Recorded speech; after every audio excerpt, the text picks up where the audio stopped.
दोबारा खुशामदीद कहते हैं आपको खुसूसी ट्रांसमिशन में। और अब मुझे सना भी ज्वाइन कर चुकी है, मेरे साथ हैं। सना, आपको भी हम खुशामदीद कह देते हैं। और नाज़रीन, जब पहले सेशन में हम बात कर रहे थे जिसमें रऊफ लासा साहब और आमिर मतीन साहब और मोहम्मद मालिक साहब भी हमारे साथ मौजूद थे, हमने कोशिश की कुछ लाहौर को डिस्कस करने की, खैबर पख्तूनख्वा को डिस्कस किया, ओवरऑल पार्टीज की जो पॉलिसी नजर आ रही है इसमें उसको डिस्कस किया, और कुछ हम थोड़ा डिस्कस कर पाए, लेकिन अब उसमें ज्यादा करेंगे कि अब किसके इम्कानात कितने हैं। अब चूंकि इस सेशन में मेरे साथ कुछ ऐसे गेस्ट भी मौजूद हैं, खासतौर पर इरशाद अहमद आरिफ साहब, कि जिनसे हम नंबर पूछेंगे कि 11 में से कितनी सीटें वो एक्सपेक्ट कर रहे हैं कौमी असेंबली की, किस पार्टी की, और इसी तरह सूबों में। तो गेस्ट कौन मौजूद हैं सना के पास? और इरशाद साहब से ये भी जानेंगे कि पिछले इलेक्शन में जो उन्होंने गेस्ट लगाया था वो बड़ी हद तक दुरुस्त भी साबित हुआ था या नहीं हुआ था। बाकी मेहमानों का तारुफ करवा देते हैं। हमारे साथ डॉक्टर दानिश साहब और जफर हिलाली साहब कराची से ऑलरेडी पिछले ट्रांसमिशन के हिस्से में भी मौजूद थे, इस ट्रांसमिशन में भी कंटिन्यू करेंगे। इरशाद अहमद आरिफ साहब सीनियर सहाफी तज्जियाकार हमें लाहौर से ज्वाइन कर चुके हैं, और स्टूडियोज में इस्लामाबाद स्टूडियोज में लियाकत शवानी साहब हमारे साथ मौजूद हैं, सीनियर माहिर कानून भी हैं। और इन तमाम लोगों से हम गुफ्तगू का आगाज करते हैं। पहले मैं शुरू करना चाहूंगी डॉक्टर दानिश साहब सर आपसे। सर ये फरमाइएगा कि वैसे हमने अभी पिछले जो 7 बजे के दौरान ट्रांसमिशन में जिस तरह से साहब ने भी डिस्कस किया था कि कौन से हल्के इंपॉर्टेंट हो सकते हैं, क्या कुछ हो सकता है, पॉसिबिलिटी क्या है, कंपटीशन कहां ज्यादा है। लेकिन सर अगर मैं वैसे पाकिस्तान तहरीक इंसाफ की बात करूं तो पाकिस्तान तहरीक इंसाफ की इस 50-55 दिन की हुकूमत में कुछ गलतियां भी हुई हैं, कुछ ऐसे स्टेप्स भी लिए गए हैं जिस पर अवामी सतह पर पजीराई नहीं मिल सकी उनको, खासतौर पर जो हमने महंगाई बढ़ते हुए देखी है। सर क्या अभी भी अवाम का वो ट्रस्ट लेवल पीटीआई की गवर्नमेंट के ऊपर मौजूद है, स्पेशली पंजाब में, या आपको लगता है कि नून लीग कम बैक कर सकती है? जी बहुत शुक्रिया सना। देखिए इस वक्त जो ओवरऑल सिचुएशन है, बड़ा अहम क्वेश्चन आपने पूछा है। मेरा ख्याल है आज का बड़ा रिलेवेंट क्वेश्चन है कि ये 45 दिन का जो इस वक्त ज़िमनी इंतखाब है उसके ऊपर पीटीआई का क्या असर होगा। माजी में एक और चीज़ हमने हमेशा देखी है कि वो ज़िमनी इंतखाब जो होता है वो अमूमन वो जमात जो है वो जीतती है जो हुकूमत का हिस्सा होती है। अब यहाँ दो चीज़ें हैं, जो एक तो ये है कि जी जो 11 सीटें नेशनल असम्बली की हैं और बाकी जो सीटें हैं प्रोविंशियल असम्बली की, अगर हम नेशनल असम्बली की 11 सीटों में देखें तो चंद सीट ऐसी हैं जिसमें बड़ा सख्त पीटीआई को जो है वो मुकाबला भी है, और एक आख सीट ऐसी भी है जिसमें पीटीआई जो है वो लूज़ कर चुकी है, और वो ख़ास तौर पे लाहौर की एक सीट है और एक सीट में बहुत कम मार्जिन है। ओवरऑल अगर आप देखें कि इमरान खान साहब ने तकरीबन 5 सीट जीती थी, जिनमें से उन्होंने 4 सीट जो है वो विड्रॉ की है। तो उनकी जिस कराची की जो सीट है और इस्लामाबाद की जो सीट है उनकी, या आपके केपीके की जो सीट है, उसके मार्जिन बहुत ज़्यादा है। मासवाए लाहौर की एक उस साथ रफ़ीक के साथ जो है वो सिर्फ 1200 का फ़र्क है, और वहाँ अब इमरान खान नहीं खड़े हुए हैं, वहाँ पर दूसरे कैंडिडेट खड़े हुए हैं। और इस ऐसी सूरत हाल में पाकिस्तान जो इस वक्त पीटीआई है उसकी 45 दिन में हमने उनसे एक बात रखी थी कि क्या ये जो मिनी बजट आपने दिया या जो कुछ भी आपने इस वक्त जो गैस टैरिफ में इजाफा किया या पेट्रोल में या इलेक्ट्रिसिटी में जो कुछ भी हुआ, क्या ये मुमकिन नहीं था कि ज़िमनी इंतखाब के बाद ये कर लेते। तो अंदाज़ा ये हुआ उनसे बात करके कि नहीं, इसमें वो इतना दिन रुक नहीं सकते थे। पॉलिटिकली डेफिनेटली उनको एक क्वेश्चन मार्क होगा, और हो रहा है, क्योंकि आम जो पाकिस्तानी हैं उनको ये इम्प्रेशन दिया जा रहा है कि 45 दिन में जो है वो पीटीआई की हुकूमत ने जनाब गैस बढ़ा दिया है और आम आदमी के ऊपर बोझ ला दिया है और IMF में चले गए हैं। लेकिन हुकूमत की तरफ जो प्रोपेगेंडा आना चाहिए, जो कि बहुत ज़रूरी था, प्रोपेगेंडा नहीं बल्कि हुकूमत की तरफ से जो क्लैरिफिकेशन उनके अपने एमएनएज और मिनिस्टर्स और स्पोक्समैन को कम से कम उनको करना चाहिए था कि जी जो 35 साल के जो क्राइम हैं, करप्शंस हैं, और इस हुकूमत को जो लूटा गया है, कर्जे लिए गए हैं, एक्सटर्नल और इंटरनल जो डेप्ट है वो इतना ज़्यादा कर दिया गया है, रिमिटेंस की ख़राबी की गई है, एक्सपोर्ट इम्पोर्ट ट्रेड इम्बैलेंस कर दिया गया। ये तमाम की तमाम ख़राबियों को आखिरी दिन, यानी आखिरी दिन जब पीटीआई यानी जो पिछली हुकूमत थी वो ख़त्म हुई है, उस वक्त तक उन्होंने नोचा है। तो कहने का मतलब ये है कि एक आम पाकिस्तानी को किस हद तक जो है वो ये अपोजिशन जो है वो कंफ्यूज कर सकती है इस बात पे कि जी 45 दिन में इस हुकूमत ने कुछ नहीं दिया और ये दिया है, और हुकूमत किस हद तक आवाम जो है इस बात पे ट्रस्ट उनका है कि अभी तो सिर्फ 45 दिन हुए हैं, अभी 35 साल का गन है, उसको इतनी जल्दी नहीं ख़त्म किया जा सकता। डेफिनेटली इसका असर कल के ज़िमनी इंतखाब में पड़ेगा। सही है। अच्छा, अब शाद आरिफ साहब, वैसे तो कुछ फैक्टर्स अगर आप डिस्कस करना चाहें कि जैसे जो तजावुज़ात के खिलाफ ऑपरेशन हुआ है, इसके बारे में एक राय, जब मैं टीवी पे शोज देख रहा था, कुछ लोगों से मुलाकात हो रही थी, तो लोग ये कह रहे थे कि जी देखें जी गरीब आदमी की रेडी हटा दी और ये कर दिया और वो कर दिया। तो आपके ख्याल में तजावुज़ात वाला ऑपरेशन कुछ लोगों की राय में पीटीआई को इलेक्शन के बाद करना चाहिए था, इसका कोई इम्पैक्ट आएगा आपके ख्याल में शाद आरिफ साहब, खासतौर पर पंजाब में? देखिए, बात यह है कि दो फैक्टर इब्तदा में पहले डिस्कस कर लें, डॉक्टर साहब ने भी किया है। पहली बात तो यह है कि हुकूमत को ये एज हासिल होती है कि हर आदमी, हर वोटर ये सोच रहा होता है, मुखालिफ जमात का भी, कि जी काम अगर हमने कराने हैं तो वह हुकूमत को नुमाइंदा कर सकता है, अपोजिशन को नुमाइंदा नहीं कर सकता। ये तो एक बहुत बड़ा फैक्टर होता है और हर ज़िमनी इलेक्शन में इसके असरात हम देखते हैं। पीपल्स पार्टी जो 13 में पूरा इलेक्शन हार गई, वो उससे पहले जितने ज़िमनी इलेक्शन हुए बेशतर में वो कामयाब रही। यही मुस्लिम लीग नून का हाल रहा है। तो एक तो बहुत बड़ा है ये, मतलब ख्वाजा साद रफीक साहब के। अच्छा इरशाद साहब, मैं इंटरप्शन के लिए माजरत चाहूंगा, मैं जरा 1 मिनट के लिए शमशान बुखारी साहब हमारे साथ मौजूद हैं, जरा चूंकि वो बिजी हैं इलेक्शन कैंपेन में। खैर कैंपेन तो खत्म हो चुकी है, लेकिन ज़ाहिर इलेक्शन मामला हैं। अब मैं शमशान बुखारी साहब, आपके भी मुखालिफिन हैं, वो आपके हल्के में आपके बारे में ये कह रहे हैं कि जनाब उस आदमी को क्यों वोट दोगे जो यहाँ का है ही नहीं, वो काड़ा से आके यहाँ चीचा वतनी में इलेक्शन लड़ रहा है। तो आपके मुखालिफिन इस नुक्ते को आपके खिलाफ एक्सप्लॉइट करने की कोशिश कर रहे हैं, इसका क्या जवाब दे रहे हैं आप लोगों को वहाँ पर? बात तो ये है कि हमारा जिला एक है, साहिवाल जिला एक रहा है हमारा और साहिवाल डिवीजन है, और दूसरा यहाँ पे मेरे तो इसमें रूट्स हैं हमारे बुजुर्गों के, दूसरे लोग जो वास्ते के हैं। और मैं बड़ी बात तो नहीं करता, लेकिन अल्लाह के फजलो करम से कहता हूँ कल रात को आपको पता लग जाएगा, मार्जिन का भी अंदाजा हो जाएगा आपको। यहाँ तो इंशाल्लाह सर क्या लगता है, है नहीं इनको कुछ इनके लिए इनको कुछ और कहने को है नहीं है यहाँ पे।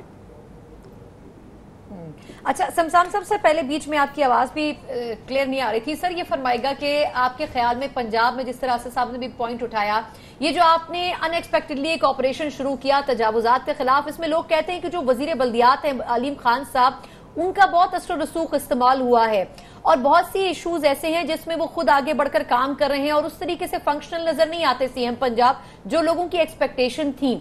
तो क्या पंजाब में ये जो नैरेटिव है नून लीग का कि पीटीआई वो परफॉर्म नहीं कर सकी है इन चंद दिनों में, क्या उस नैरेटिव को आप रद्द कर सकेंगे इस इंतखाबात में? ये मैं पहली बात तो ये है कि नून लीग का जो नैरेटिव है वो तमाम का तमाम गलत है, झूठ पे मबनी है, सवाए झूठ के उन्होंने किया है आज तक।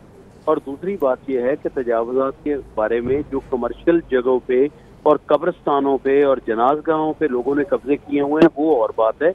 बाकी जो कच्ची आबादियां हैं उनको तो हम हकूक देने की बात कर रहे हैं। तो ये सिर्फ नून लीग के पास क्योंकि इशू कोई नहीं, बजाय इस शर्म के कि वो अपनी करप्शन छुपाए। लेकिन शमशान साहब माजरत के साथ सर, जेहलम की वो वीडियो आपने भी शायद देखी होगी जिसमें तजावुजात के खिलाफ सड़कों से सब कुछ क्लियर किया गया, लेकिन आगे चलकर जो वहाँ के पीटीआई के एमएनए थे उनके घर की दीवार नहीं गिराई गई। देखिए मैंने तो वो नहीं देखी, अगर वो तजावुजात में आती है तो वो गिरानी चाहिए, मैंने नहीं देखी है। लेकिन मैं तो अपने इलेक्शन में खुद इलेक्शन लड़ रहा हूँ, लेकिन एमएनए पीटीआई का हो या नून लीग का हो, अगर उसने इंक्रोचमेंट की है तो वो गिरानी चाहिए। ठीक है, बहुत शुक्रिया शमशान बुखारी साहब आपका शिरकत करने के लिए। आप अपने इलेक्शन के बारे में बात करते हैं और आप कॉन्फिडेंट हैं कि आप ये जीतेंगे।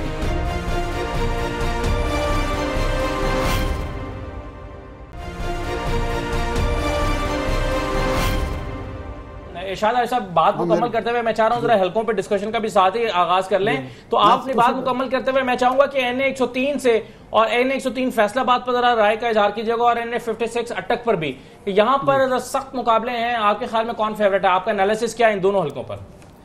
ये फैसलाबाद का जो हल्का है ना जी, कौमी हल्के की बात कर रहे हैं ना, 103 जी है ना, सूबाई भी 103 है, कौमी मैं कौमी की बात कर रहा हूँ। अच्छा कौमी की, तो मेरा ख्याल ये है कि कौमी और सूबाई दोनों सीटें पीटीआई जीत रही है, इसलिए कि कौमी में तो ये इशू है कि इनका मजबूत कैंडिडेट है और हुकूमत है चूँकि पीटीआई की, तो इस वजह से जो मेरी इतला है अभी तक वो यही है। सूबाई का ये मामला है कि एक साहब जो मुस्लिम लीग नून के मुंतखब हुए हैं रुकन, उन्होंने अपने भाई को खड़े किया है और मुस्लिम लीग नून का वहाँ जो उम्मीदवार है वो ना होने के बराबर है, और वो बिलाल विर्क हैं और गालबन दूसरे खालिद विर्क हैं, वड़ैच हैं या विर्क हैं।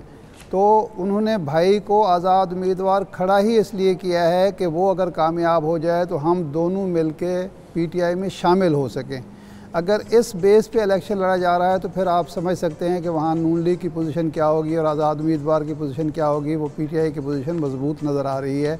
तो मेरा ख्याल है कि यहाँ लाहौर में भी शायद दोनों सीटों पे, पहले मेरा ये ख्याल था कल तक कि शायद खाकन अब्बासी की निस्बतन बेहतर पोजीशन होगी, क्योंकि ख्वाजा साहब के हवाले से दो चीज़ें बहुत नेगेटिव जा रही हैं। एक तो उनके मुखालिफ उम्मीदवार ये प्रोपेगेंडा कर रहे हैं कि जनाब ये तो 16 को गिरफ़्तार हो जाएंगे या 16 को ना हुए तो अगली 16 को। इन्होंने तो हल्के में नुमाइंदगी करनी नहीं है सर, हकीकत है वो। जी हाँ, जी हाँ, हकीकत है सर। जी हाँ। तो अब एक उम्मीदवार जो खुद अपनी ज़मानत के लिए सरगर्म है, वो पहले इस्लामाबाद हाई कोर्ट से ज़मानत की दरख्वास्त मुस्तरद हुए, लाहौर हाई कोर्ट में आज पिटीशन दाखिल की है और 15 को उसकी हेयरिंग हो रही है। तो उसके मुकाबले का जो उम्मीदवार है उसका असर रसूख भी है, वो पहले रहा वहाँ से मुंतखब भी होता रहा है और फिर वो सरकारी कैंडिडेट है।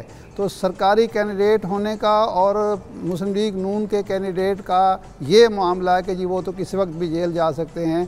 तो मेरा ख्याल है लाहौर में, और दीवान का मामला ये है कि शायद खाकन अब्बासी आउटसाइडर हैं, दीवान मोहिउद्दीन लोकल हैं, कश्मीरी हैं, और वहाँ से पहले वो एक दफ़ा आपको याद होगा कि एक दफ़ा मियां नवाज शरीफ साहब के मुकाबले में उन्होंने कागजात जमा कराए थे, तो फिर वहाँ इलेक्शन ही नहीं हो पाया था।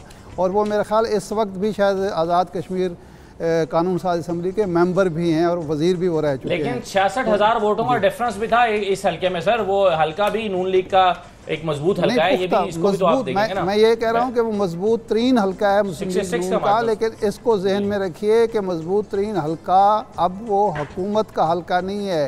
2018 के जो आम इंतखाबात थे, आपको मालूम है सबको ये यकीन दिलाया गया था कि मुस्लिम लीग नून दोबारा इक़्तिदार में आ रही है, शहबाज शरीफ साहब वज़ीर आज़म बन रहे हैं और हमजा शहबाज शरीफ साहब वज़ीर आला पंजाब होंगे। अब वो पोजीशन नहीं है।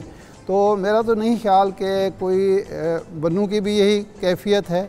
कराची में एक हल्का जो है वो तो बिल्कुल क्लियर है, अलवी साहब वाला, वो डॉक्टर दानिश साहब ज़्यादा बेहतर समझ रहे हैं। अच्छा इरशाद साहब सर, मैं माजरत चाहूंगी आपकी बात को थोड़ा सा हम यहीं पर रोकते हैं। हमारे साथ मोहम्मद जुबैर साहब मौजूद हैं, साबिक गवर्नर सिंध भी हैं, मुस्लिम लीग नून के सीनियर रहनुमा भी हैं।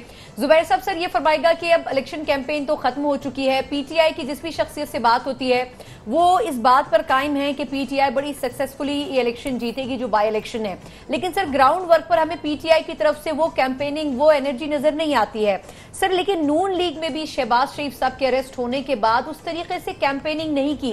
क्या नून लीग हिम्मत हार चुकी है, या आपको पता है कि जो रूलिंग पार्टी है उसके होते हुए बड़ा मुश्किल है कि ऑपोजिशन की पार्टीज कामयाब हो? एक तो आपने खुद कह दिया कि शहबाज शरीफ के अरेस्ट होने के बाद कैंपेनिंग उनकी तरफ से नजर, जाहिर बात है उनको अंदर बंद कर दिया, कैंपेन कैसे करते वो।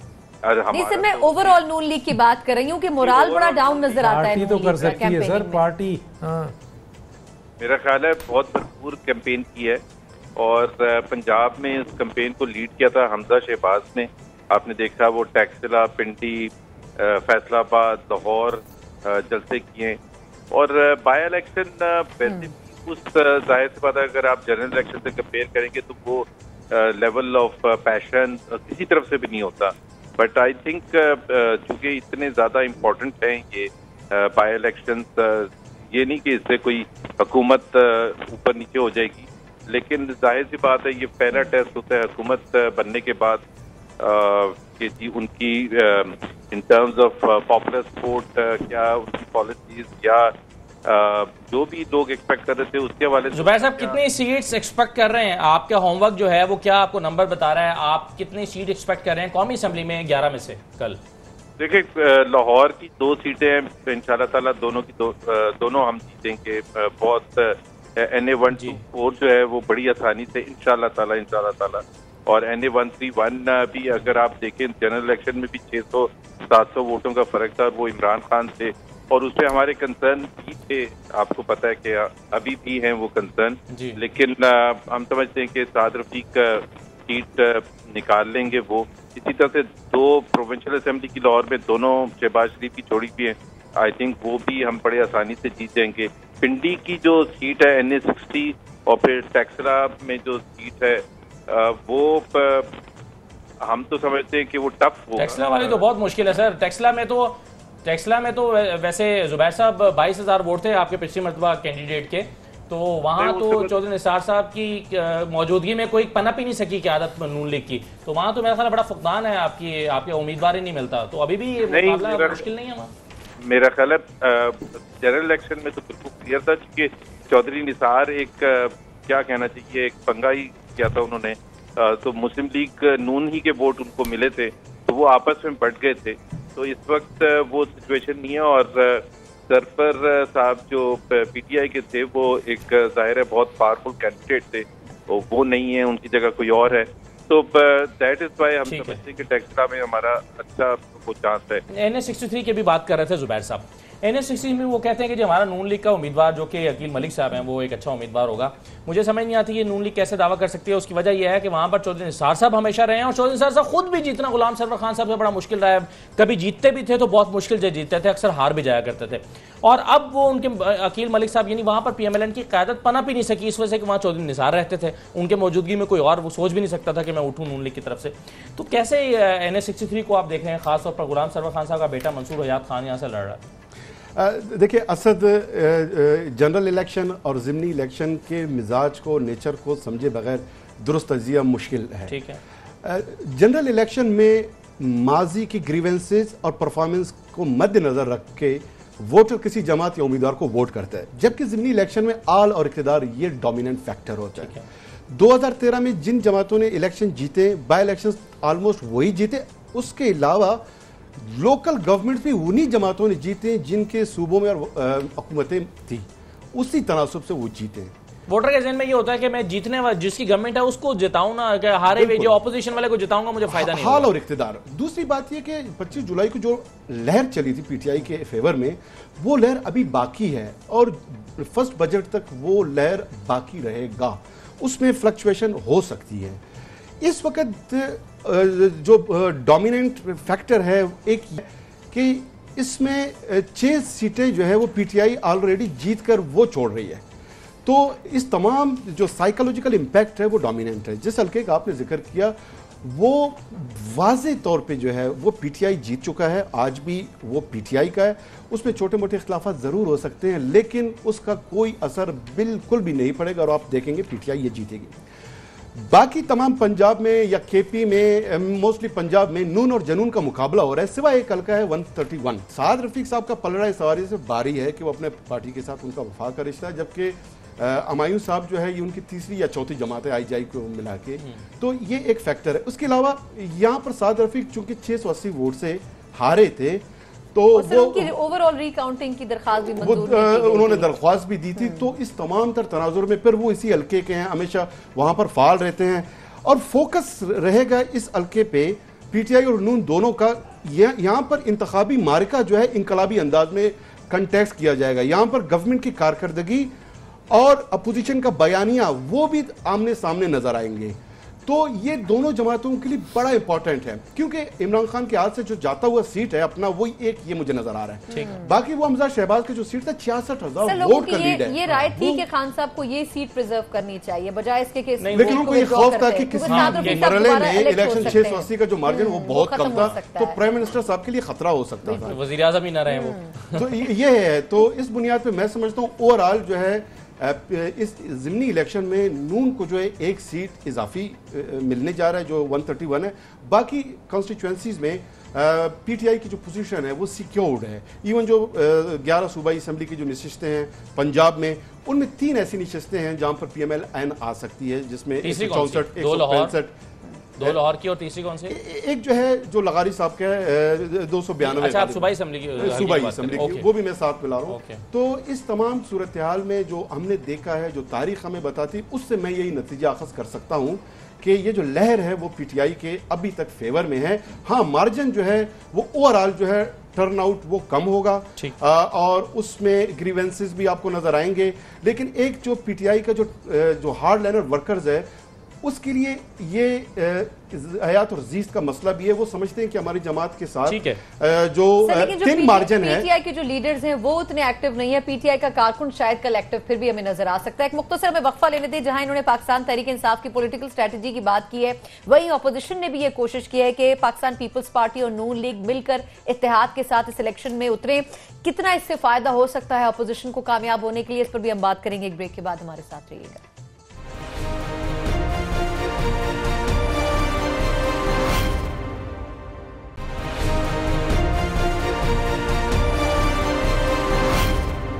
ब्रेक के बाद एक बार फिर आपको खुशामदीद कहते हैं। इस ट्रांसमिशन में हमारे साथ डॉक्टर दानिश साहब, जफर हिलाली साहब, इरशाद अहमद आरिफ साहब और लियाकत शाबानी साहब मौजूद हैं। और इलेक्शन में जहां हम बात कर रहे हैं कि ज़िमनी इलेक्शन में पीटीआई की तैयारी उस तरीके से, वो कैंपेनिंग उस तरीके से नजर नहीं आती है, वहीं कराची का जो हल्का है बड़ा इंपॉर्टेंट भी है और इंटरेस्टिंग भी हो सकता है। मैं थोड़ा सा चाहूंगी कि इस पर हम बात कर लें। डॉक्टर दानिश सर, आपसे आगाज करूंगी। सर, ये बताएगा कि ये जो एक हल्का है जहां पर इलेक्शन होने जा रहा है, सर यहाँ एमक्यूएम कम बैक कर सकती है या पीटीआई के जो कैंडिडेट हैं, आपको लगता है चाहे कोई भी कैंडिडेट हो विक्ट्री पीटीआई को ही मिलेगी? थोड़ा सा कराची की भी पॉलिटिक्स और ये जो एमक्यूएम और पीटीआई में इत्तेहाद भी है लेकिन इलेक्शन भी दोनों लड़ रहे हैं, ये कुछ समझ से बालातर है सर? देखिए, कराची में मुत्तहदा कौमी मूवमेंट की ये रिवायती सीट रही हैं, जितनी भी सीटें हैं जिसके ऊपर पीटीआई आई है, और ये 2018 के इलेक्शंस में जिस तरह का एक माहौल बन गया था और लोगों ने चेंज के लिए वोट दिया और यहाँ वो कामयाब हुए और बहुत बड़ी तादाद में वो सीट हासिल की। अब जो मुत्तहदा कौमी मूवमेंट है, यकीनन इसके बावजूद कि वो इत्तेहादी हैं लेकिन वो काम कर रहे हैं। अगर आप देखेंगे तो वोट का मार्जिन जो है वो बड़ा अच्छा है। इमरान खान यहाँ से खड़े हुए थे और जो पीटीआई के ये एमक्यूएम के जो नुमाइंदे थे आबदी, वो भी बहुत ही स्ट्रॉन्ग कैंडिडेट थे, लेकिन मार्जिन बहुत ज़्यादा है। और एक बहुत बड़ी तादाद ऐसी भी है जिन्होंने वोट में हिस्सा नहीं लिया, और शायद उसकी वजूहात समझी जाती है कि जी मुत्तहदा कौमी मूवमेंट के अंदर कई ग्रुप्स पैदा हो गए थे और इलेक्शन से पहले उनके मेन जो लीडरशिप थी, फारूक सत्तार साहब, आमिर खान, डॉक्टर खालिद मकबूल सिद्दीकी वगैरह, तो ये एक राब्ता कमेटी वर्सेस फारूक सत्तार जो है ना, एक बड़ा क्लैश था। तो वर्कर उनके बड़े डिसहार्टेड थे, जो अब काफ़ी हद तक सेटल हो गया। हालांकि फारूक सत्तार अभी भी किसी न किसी जगह प्रेस कॉन्फ्रेंस में कोई ना कोई इशू ला रहे हैं। एक रोज पहले भी उन्होंने प्रेस कॉन्फ्रेंस की है, इंट्रा पार्टी इलेक्शन डिमांड की है। जी जी जी जी जी बिल्कुल सही कहा आपने। तो ये एक चीज़ है, लेकिन ये जो ज़िमनी इंतखाब है, ज़िमनी इंतखाब में इमरान खान यहाँ से नहीं लड़ रहे हैं। इमरान खान का यहाँ से लड़ना वो एक बड़ा नाम था उनका, और यकीनन बहुत से ऐसे वोट जो इमरान खान की मोहब्बत में दिए गए हों वो क्वेश्चनेबल होंगे। तो मैं ये समझता हूँ कि ये सीट बहुत बड़ा मार्जिन है। अगर लोग वोट अच्छी तादाद में निकले, एमक्यूएम मोबिलाइज करने में कामयाब हुई, तो यहाँ पर इमरान खान नहीं हैं, यहाँ पर फिक्सेड के इनके एक नुमाइंदे हैं मुझे, और उनके सामने जो कैंडिडेट है और रिवायत माजी की रिवायत है, और अगर एमक्यूएम का वोटर जो काफ़ी बड़ा साइलेंट हो गया था, अगर वो जाग जाते हैं और वो मेहनत करके उनको निकाल लेते हैं, तो मैं ये कह सकता हूँ कि कराची में अपसेट हो सकता है। मुत्तहदा कौमी मूवमेंट ये सीट जीत सकती है। इरशाद साहब, एक तो इस पर जरा कमेंट आप करना चाह रहे हैं कर लीजिएगा, लेकिन हाँ। मैं इंटरेस्टेड हूं आपसे जरा 56 के बारे में जानने में भी। NA 56 जो है वहां पर जरा ट्रिकी मामला हुआ है। मेजर ताहिर सादिक साहब जो है उन्होंने सीट छोड़ी, 2 सीटें जीती थी, एक छोड़ दी। तो जो छोड़ी उसके बाद उनके ग्रुप को, जो कि बड़ा स्ट्रॉन्ग ग्रुप समझा जाता है, उनके ग्रुप को टिकट नहीं दिया, इमरान खान ने मुखालिफ ग्रुप को दे दिया, जिसकी वजह से वो नाराज हैं। और खबरें ये हैं कि वहां जो उनके काउंसलर्स हैं, उनके जो नीचे के लोग हैं, वो PMLN के मलिक सोहेल को सपोर्ट कर रहे हैं। तो वहां थोड़ा ट्रिकी हुआ है इलेक्शन इस लिहाज से। इस पर भी जरा कॉमेंट कर दीजिएगा, आपकी यहाँ पर भी नजर है या दोनों हल्कों में बता दें। जी अभी बात करनी है, ठीक है। अच्छा, पहली बात तो ये इस हल्के के हवाले से ये जो बात कर दी है, मैं वही कहना चाहता था कि कल की जो प्रेस कॉन्फ्रेंस है जनाब फारूक सत्तार की, उसने एक MQM के कैंडिडेट के मुस्तकबिल का फ़ैसला कर दिया है कि जो अगर इकट्ठे भी हो रहे थे वोटर दोबारा रीगेन करने की कोशिश कर रहे थे, वो फिर कंफ्यूज हो गए हैं कि इसका मतलब है कि MQM जो है वो तकसीम है, तकसीम दर तकसीम है, और क़यादत की लड़ाई अभी ख़त्म होने में नहीं आ रही। दूसरा एक पॉइंट मैं कहना चाहता हूँ कि 18 का इलेक्शन जो है इमरान खान ने लड़ा है और इमरान खान के कारकुन ने लड़ा है। और उसका सबूत ये है कि बहुत सारे इलेक्टेबल जो दूसरी जमातों से आए वो हार गए और इनके अपने कारकुन जीत गए, फैसलाबाद में, जनूबी पंजाब में, खानेवाल में, कई जगहों पर। तो इसका मतलब ये है कि ना खान सारे ही इलेक्टेबल्स हारे थे पीटीआई के, यानी मैं वही अर्ज कर रहा हूँ ना कि इसका मतलब ये है कि जो वर्कर है पीटीआई का वो इस वक्त भी इलेक्शन लड़ रहा है। वहाँ जो लोकल लीडरशिप है वो अगर इस इलेक्शन में हिस्सा नहीं लेगी या दिलचस्पी नहीं दिखाएगी, वो ख़ुद मुंह की खाएगी, लेकिन वो इलेक्शन की कामयाबी को नहीं रोक सकती या उसमें दरार नहीं डाल सकती, क्योंकि जो वर्कर है, सपोर्टर है पीपल्स पीटीआई का, वो सिर्फ इमरान खान को जानता है या तब्दीली के एजेंडे को जानता है। सर 11 सीट ले जाएगी पीटीआई। 11 ना भी ली तो 10 11 अगर ना भी ली तो 10 लाजमन ले जाएगी। ऐन मुमकिन है इंशाल्लाह ताला 11 ही ले प्रेडिक्शन आपने पहले भी आपने जो प्रेडिक्शन, अच्छा 11 की 11 सारी प्रेडिक्शन आपकी सही हो गई थी। ठीक है जी, इंशाल्लाह ये शहबाज वाली ने 124 भी दे रहे हैं आप पीटीआई को। दो तो मुस्लिम लीग काफ के भी हैं। हम तो आपके प्रेडिक्शन पे मुरीद है सर, हम मुरीद हैं आपके प्रेडिक्शन पे। आपने 2018 का इलेक्शन का जो रिजल्ट दिया था वही रिजल्ट आया इलेक्शन में। वैसे प्रेडिक्शंस डॉक्टर साहब मेहरबानी है, बहुत शुक्रिया, बहुत शुक्रिया, बहुत शुक्रिया आपका। अच्छा नंबर, अब आपने नंबर गेम छेड़ ही दी है तो लियाकत साहब अपना नंबर भी दे दें, फिर मैं डॉक्टर साहब से और उनसे हिलाली साहब से भी नंबर। अच्छा ये जो अपना नंबर पीटीआई और इत्तेहाद को कितने नंबर दे रहे हैं? मैं 9 दे रहा हूँ। 9 दोनों। कौन सी 2 नहीं दे रहे? लाहौर की दोनों नहीं दे रहे आप? लाहौर की दोनों में नहीं दे रहा। अच्छा फैसलाबाद भी दे रहे हैं? फैसलाबाद देखिए 103 जो है ट्रिकी है, वहां पर मैं कांटेदार मुकाबला एक्सपेक्ट कर रहा हूँ। एक तो ये कि पीटीआई में इख्तिलाफ है, बन्नू में कोई ज्यादा नहीं, क्योंकि नसीमुल्लाह शाह जो है, उनके वालिद नसीमुल्लाह शाह पहले एमएनए रहे 97 में जेयूआई के, और एक आलिम है, उनका एक रिस्पेक्ट है। वो तब एमएमए से इलेक्शन लड़ रहे थे, लेकिन एक अलका असर उनका है और एक मुफ्ती, एक उस्ताद की हैसियत से लोग उसको जानते हैं, रिस्पेक्ट का रिश्ता नाता वहां पर बहरहाल मौजूद है, जिसका फायदा वो आजाद ऐसे और इसके अलावा जो केपीके के अवाम को इस गवर्नमेंट ने जितना दिया है तारीख में नहीं मिला। फेडरल कैबिनेट में देख लें, असद कैसर कौमी असम्बली का स्पीकर है, तो केपीके के बड़ा प्रैक्टिकल और प्रैग्मेटिक अवाम है, वो तस्वर भी ना करें कि ये बात मैं आपसे इत्तेफाक करता हूं कि आजाद हैसियत में जब इन्होंने इलेक्शन लड़ा था उनके मौलाना नसीब के बेटे नसीम अली शाह साहब ने, तो आजाद हैसियत में 45,000 वोट लिए थे 2013 में उन्होंने। तो इस बुनियाद पे एक और मुझे गिला है इमरान खान साहब जैसे शख्सियत से। देखिए अमाई अख्तर का अगर उसने टिकट दिया है, वहां पर एक इलेक्टेबल की जरूरत बड़ी जोरदार जा रही है। वैसे कैंपेन वो इसलिए कि पैसा बहुत है, इलेक्टेबल है ना, एक इलेक्टेबल को उन्होंने टिकट दिया, यहां पर मुझे समझ आती है। लेकिन केपी में सूबाई असेंबली की नशिस्तों पे जो क्लियर कट पीटीआई के हैं, गवर्नमेंट उनका है, वो सीटें जो है, और पॉलिटिकल वर्कर का मौका ही यही होता है कि जब तैयार में कोई ग्राउंड अमवार है उनको ऑब्लाइज किया जाए, वहां पे उन्हें ऑब्लाइज करने के बजाय जो हम इतना आसान ना लेके ग्राउंड हम बाहर नहीं बहुत ज्यादा अकरम दुरानी को हल्का ना ले। इमरान खान मैं सूबाई की बात कर रहा हूं वोट लिए सर, मैं जो 9 सूबाई असेंबली की नशिस्तें हैं, मैं उनकी बात, ये बात आपकी ठीक है, मैं उनकी बात कर रहा हूं भाई वो सब, उनके बजाय अगर अपने पॉलिटिकल वर्कर को ले आते तो आप याद रखना चाहिए कि इमरान खान साहब पे डायनेस्टी ने एक लेगेसी बना के जाते। मैं समझता हूं कि दिस वाज द अपॉर्चुनिटी जो उन्होंने मिस किया, जिसका उसको नुकसान होगा, 4 भाई बेटों को शायद फायदा हो, पॉलिटिकल वर्कर को देते तो यादगार होता, ये जिम्मेदारी।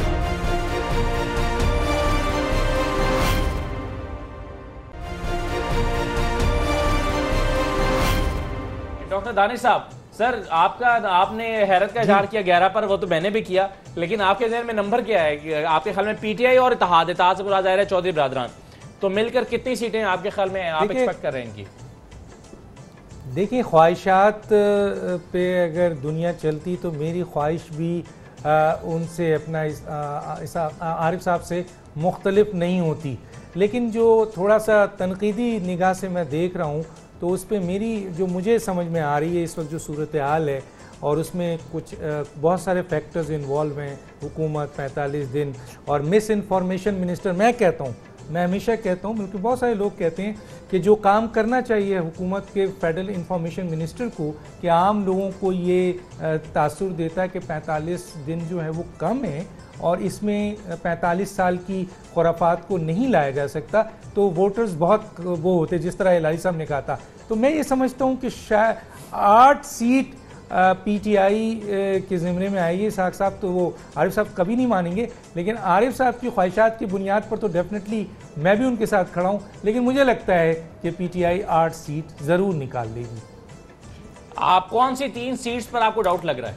लाहौर की 2 और तीसरी कौन सी? मैं दोनों लाहौर की है और एक कराची की। और तीसरी? 3 हो अच्छा, गए। कराची की। हाँ एग्जैक्टली, कराची तो आप पहले कैच कराची। जी हिलाली साहब, मुझे इतना पता है कि 11 सीटों में से 12 PTI जीत जाएगी।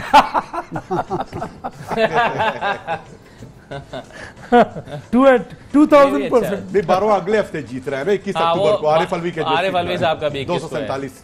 नहीं, वही 11 में से 12 कह रहे हैं, वो 12 में से 12 नहीं कह रहे। 12 जीतेंगे। अच्छा, इस पर वैसे इरशाद आरिफ साहब बड़े इंपॉर्टेंट पॉइंट अभी रेज किया इन्होंने। पहले वैसे पिछले सेशन में हमने इसको डिटेल से डिस्कस किया कि जहां पर PTI को की अब ग्राउंड अच्छी है, वहां पर देखें ना, असद कैसर साहब के भाई आकिबुल्ला खान, परवेज खटक का एक जगह बेटा, दूसरी सीट पे भाई अली अमीन गंडापुर के भाई इकरामुल्लाह गंडापुर साहब जो है, मौलाना फजल रहमान साहब। अच्छा, ये सब इनके भाई भतीजे लड़ रहे हैं। मेरे साथ फ़ारूक हबीब साहब मौजूद हैं, PTI के रहनुमा फैसलाबाद से MNA हैं। फ़ारूक हबीब साहब, आपसे जब से आप जीते हैं आज बात हो रही है, तो मैं आज आपको मुबारकबाद पेश कर देता हूँ। साथ ही साथ मेरा सवाल आपसे NA 103 के हवाले से है। रजब बलोच साहब की रिवायती तौर पर ये सीट रही है और उनकी वफात के बाद एक हमदर्दी का वोट भी नेचुरली होता है। उनके भाई लड़ रहे हैं, उनका एक वोट बैंक है वहां पर अपना।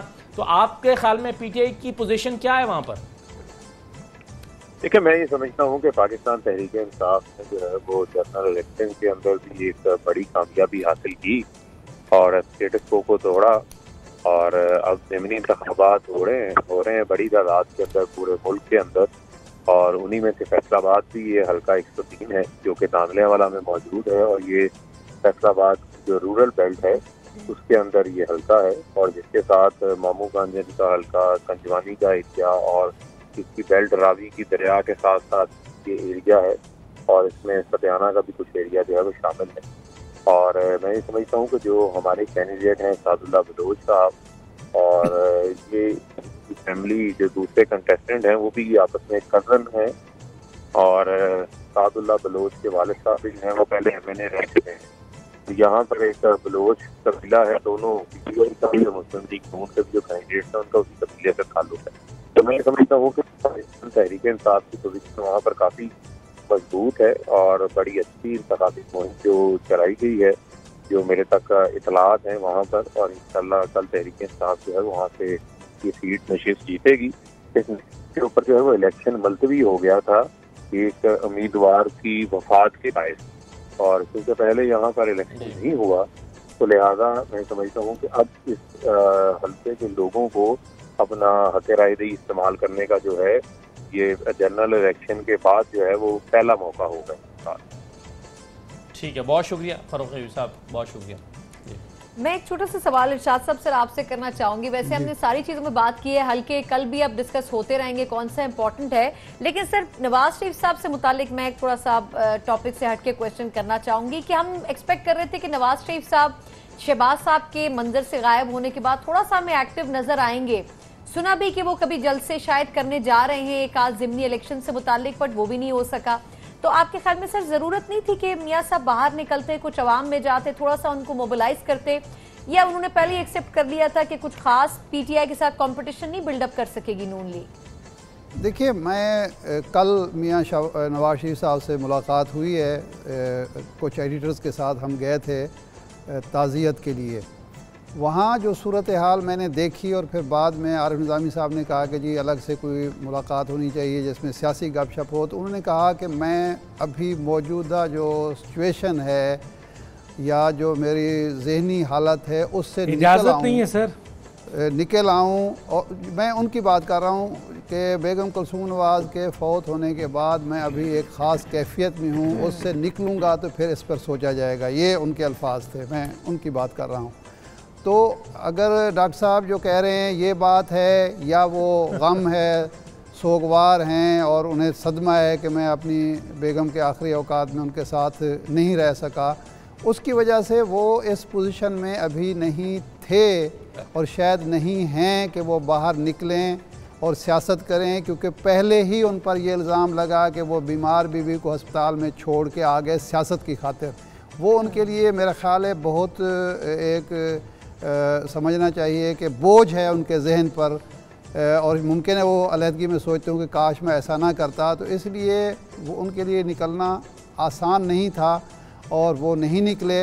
अब उसमें कहानियाँ तो कई हैं कि जनाब वो बाकायदा एक डील के तहत बाहर आए और वो नहीं निकल सकते थे, लेकिन जो हमने कल उनकी सेहत भी गिर रही है, ख़ासे वो जो थे उनका वज़न कम हो गया है, तो मालूम यही होता है कि वो नहीं निकल सकते थे। जेल में कम हुआ है ना, अगर घर में होते और कलसूम बीबी साहबा की वफात होती तो शायद वजन इतना ना गिरता। मेरे साथ शाह साहब 1 मिनट के लिए मैं माजर चाहूँगा। शेख वहीद असगर साहब मेरे साथ मौजूद हैं, लाहौर से मुस्लिम लीग नून के बड़े सीनियर रहनुमा हैं।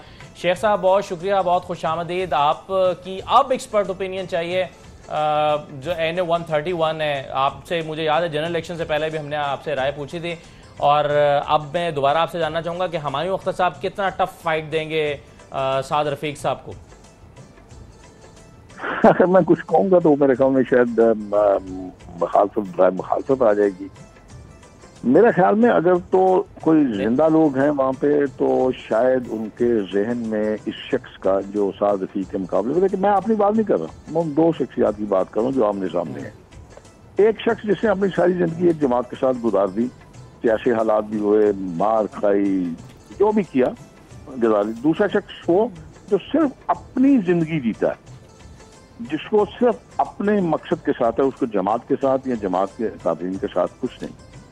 मैं थोड़े दिन पहले मैंने एक बात की थी कि पीपल्स पार्टी ने गलती की, उसी गलती को नून लीग ने दोहराया। अब उस गलती को नहीं, उस गलती की प्लस कर लें, आप जितना प्लस करना चाहते हैं आप प्लस कर लें, और अब ये मौजूदा हुकूमत ने उसको कराया। अब ऐसे लोग जिन लोगों का विजन या जिन लोगों का जो टारगेट है या अचीवमेंट है वो 2018 का ज़िमनी इलेक्शन नहीं है, उनकी नजर 2023 पे है। उन्होंने कौन सी जमात से लड़ना है, कहां से लड़ना है, किसके साथ लड़ना है, सर ये शेख साहब वक्त कम है, ये तो आपने 131 पे कमेंट कर दिया, लेकिन 124 में अब एक उस पर राय है कि आप शायद खाकान अब्बासी साहब को वहां से लाकर जो है वो यहाँ पर इलेक्शन लड़ा रहे हैं। इस्लामाबाद में उन्होंने पहले लड़ा, मरी से लड़ते थे। मैं सवाल उस पर यह है कि एक ऐसे शख्स जिसको एक हल्के के अवाम ने मुस्तरद कर दिया, आप दूसरे हल्के के लोगों से उसके पर मांग रहे हैं, यानी एक बंदा एक हल्के के लोग अवाम के मयार पर पूरा नहीं उतर रहा, तो आप उसको दूसरी जगह पर टेस्ट क्यों कर रहे हैं? ऐसा नहीं होता, ऐसा बिल्कुल नहीं होता। अब ये देखें, एक शख्स जिसका जो मकाम था वो प्राइम मिनिस्टर ऑफ पाकिस्तान रहा, उसने एक जिंदगी का फिर वहाँ ये बात फिर वही पे आ जाती है कि उसने अपनी जिंदगी का हिस्सा एक जमात के साथ गुजार दिया।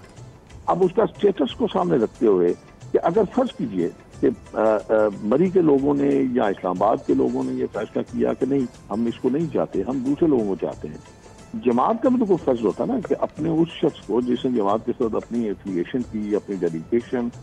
अब मैं फिर वही बात करता हूँ ना कि आप डेडिकेशन को देखें, उसकी एफिलिएशन को देखें, उसकी सिंसियरिटी को देखें, और फिर उसके बाद फैसला कीजिए कि आया उसका असेंबली में जाना ज्यादा जरूरी है या मुझ जैसे किसी शख्स का जो मुंह बंद करके वहाँ बैठा रहेगा उसका जाना जरूरी है।